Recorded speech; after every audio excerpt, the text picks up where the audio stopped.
Halo brother, ketemu lagi dengan saya Ardi Tata di channel Ardi Tata, channel yang membahas tentang apa aja yang aku suka dan mungkin kamu pun juga suka.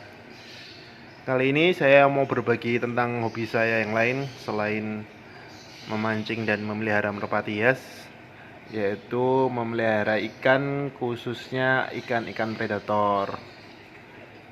Di depan saya sekarang ini udah ada akuarium atau tank ikan predator.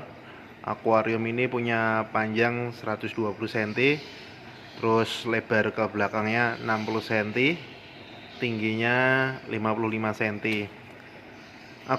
Akuarium ini atau tank ini saya pakai kaca dengan ketebalan 8 mili. Jadi full 8 mili kanan, kiri, belakang, depan sama alasnya full 8 mili. Terus di bagian belakangnya saya kasih background warna hitam dengan logo pemanis. Kalau teman-teman suka sama SID atau Superman is Dead pasti tahu itu logo apa. Lalu di uh, bagian alasnya saya juga pakai stiker atau background warna hitam. Terus di bagian samping kanan dan kirinya saya nggak pakai stiker, tapi saya pakai maksud saya nggak pakai stiker Scotland yang biasanya itu, tapi saya pakai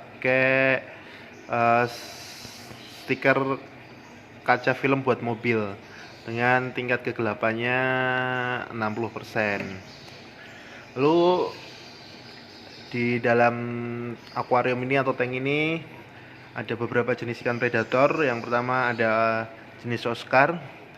Di sana ada Oscar, ini nama Oscar ini kalau di sini disebutnya Oscar Kates atau Oscar Paris warna kates. Lalu di sini ada Oscar Tiger Albino, Oscar Paris, ini juga Oscar Paris. Lalu di belakang sana ada Oscar Tiger. Lalu ini ada Oscar, nah ini ada Oscar Paris tembaga ya. Lalu selain apa Oscar, juga ada ikan pibas atau peacock bass. Di sini ada peacock bass 3 varian ya. Pertama ini ada monocolus yang paling besar. Monocolusnya ada 2 ekor, itu juga mono. Lalu ada pibas azul 1, ada 3 ekor ya pibas azulnya. Terus ada lagi 2 ekor itu pibas Orinoco-nya di belakang itu ya, nggak terlalu kelihatan ya. Nah ini Orinoco ya. Mana tadi? Nah itu dia Pak, Orinoco-nya sekitar size mungkin udah 14-15 cm ya. Lalu selain Oscar sama peacock bass juga ada itu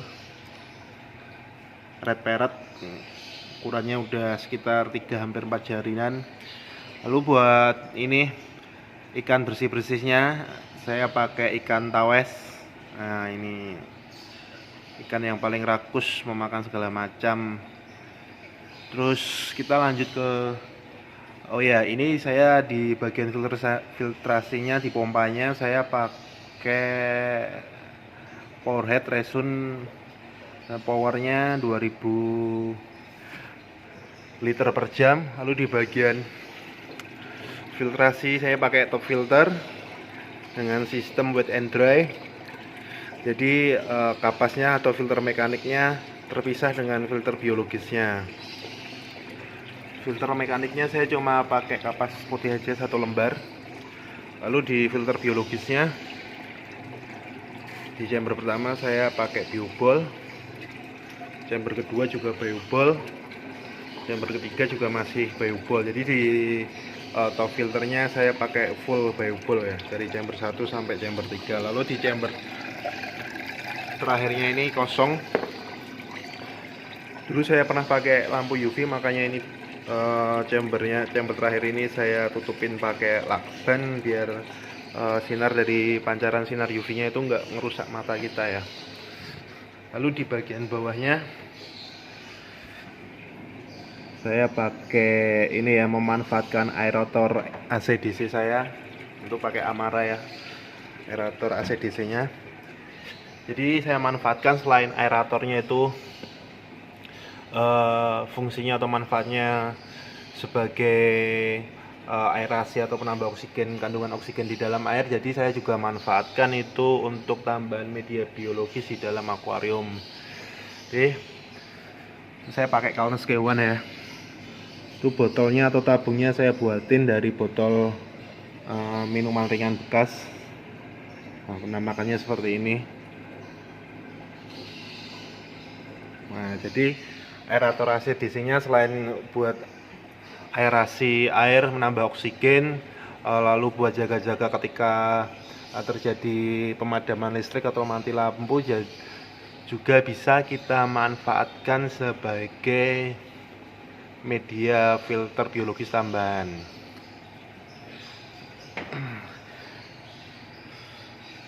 Jadi di media filter biologis saya semuanya saya pakai media filter biologis yang berbahan dari plastik, kayak seperti itu biobol sama Kaunas Kewan juga semuanya itu terbuat dari bahan plastik ya.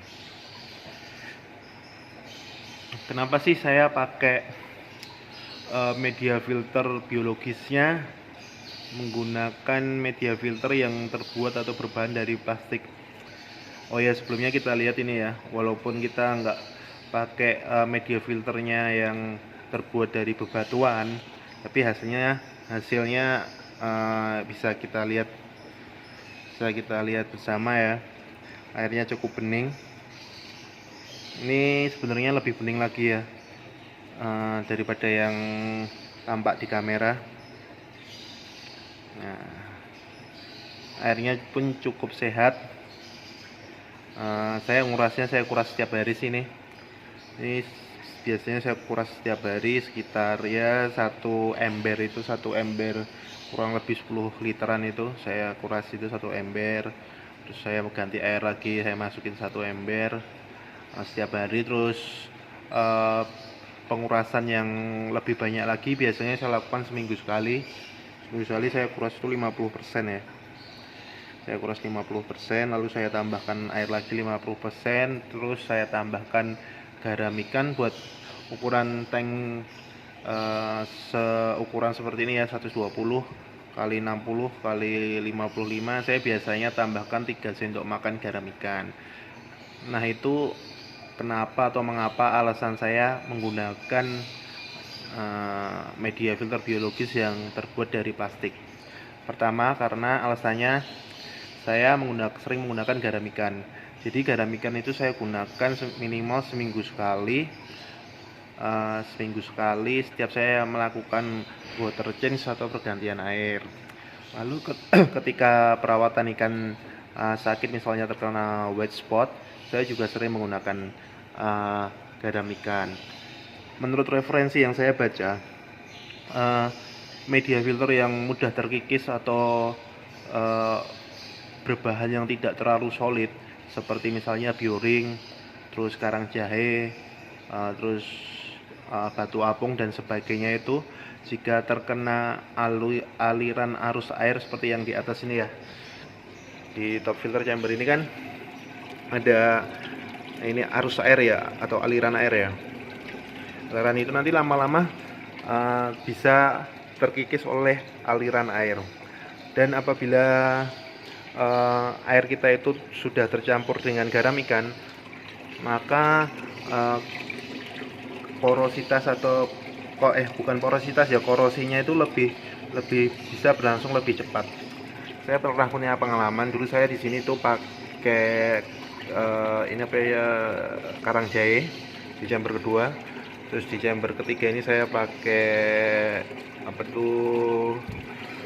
kristal bio. Nah, setelah seminggu pemakaian, di bagian bawah ini terdapat serpian-serpian halus ya.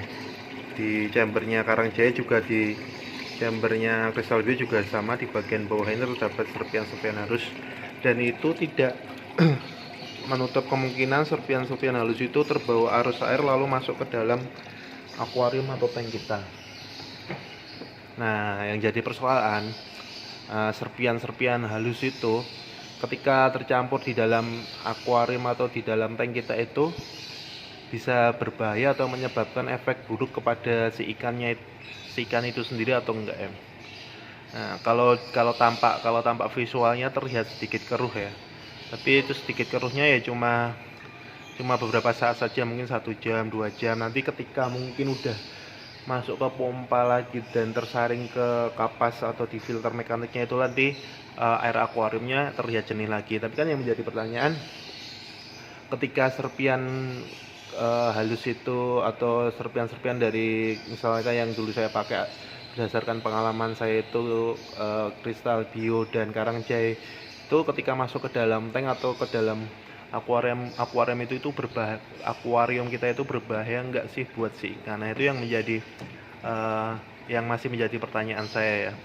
Mungkin ada, kalau ada teman-teman yang mempunyai pandangan atau pendapat tentang permasalahan atau pertanyaan saya tadi, bolehlah berbagi di kolom komentar. Jadi saya main amannya aja ya, main amannya saya nggak memakai media filter biologis yang terbuat dari bahan-bahan yang kurang solid ya. Kalau seperti biobol dan apa ini, kalau skewan itu kan berbahan dari plastik solid, jadi nggak mudah terkikis atau bahkan nggak mungkin terkikis oleh aliran atau arus air yang tercampur dengan garam ikan. Nah, mungkin itu cuma pendapat pribadi atau pengalaman saya aja ya, sekedar berbagi buat teman-teman semua. Mungkin sekian dulu ya video dari saya. Jangan lupa like, share, komen, dan subscribe channel Adidata. Sampai berjumpa lagi di video-video selanjutnya. Terima kasih.